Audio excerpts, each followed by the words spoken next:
Now, I want to tell you a little story about something that happened that I call it actually in my book, Leadership When the Lights Go Out. Between innings, some of you have been to Goldeyes games. In between innings, there's little skits that go on, little games. Kind of like what you were doing here today, except I got 90 seconds, so it's got to go fast. Well, we had this great new promotion that we had 3 go-karts, and they lined up at first base, and they were going to drive around in foul territory behind home plate and checkered flags over at third base. The sponsor loved it. Their logo went right across all 7,000 people as this contest was going on. So we practiced this in the afternoon, and we come to the game. Our PA announcer says, on your mark, get set, go! And 3 go-karts take off. Well, actually, 2 go-karts take off. The third go-kart, for whatever reason, heads straight towards the pitcher's mound. Now, these are pretty young kids, 10, 11, 12 years old, that are riding these carts. They don't go that fast. They go 7 miles an hour, actually, 11 kilometers an hour. But this guy's going straight at the pitcher's mound. And the pitcher's like starting to look like, hey, do I have to jump out of the way? When the cart makes a complete U-turn and heads straight back across the first base foul line directly towards the visitor's dugout. I am up in the suite level, and I'm looking down all that distance, and I can see from that far away these big bug eyes and these white knuckles on that steering wheel as this young lad drives at 7 miles an hour straight into the visitor's dugout. Now, there's a 3-foot drop there into a cement floor. But it's happening in slow motion.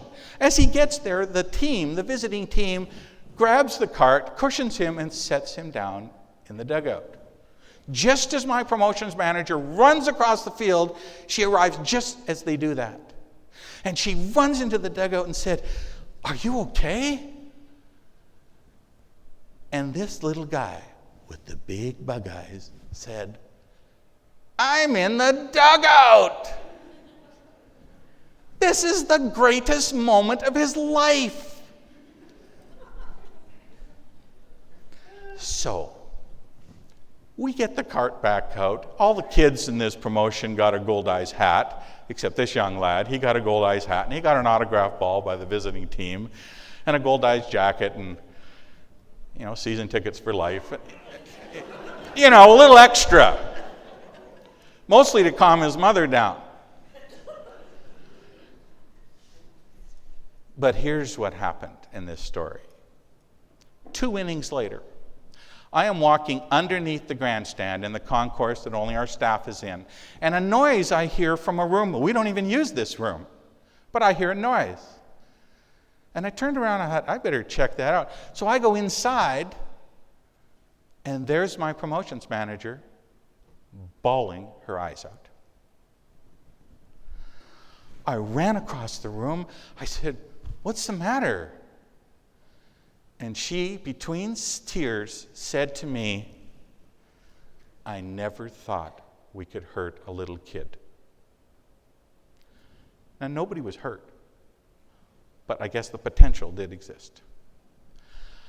Well, I said to her at that moment in time, "This is not your fault." We had 6 people on that field yesterday when we practiced this, and I was one of them. Not one of us thought of this possibility. You cannot take this on yourself that you are somehow responsible. This is a freak accident that we will guarantee will never happen again. Now, I spent all 8 of my years, that lady was there. She was one of the best employees I have ever known. We had wonderful times together, huge successes. But that moment was our most important. And the reason why is because when something goes wrong, do you figure out who's to blame? Or do you care about those people and deal with them first? And that's what happened that moment in time. And that's why she remembers that moment like it was yesterday. You know what the crazy thing is? CTV is broadcasting this game, the only game they have ever broadcast, including the between inning contest, because they were doing a documentary. So that night, it went to worldwide. You talk about viruses, ESPN, you name it. I received more phone calls the next day from people. Nothing we've ever done before or since even comes close to that. It's not how I thought we were going to become famous.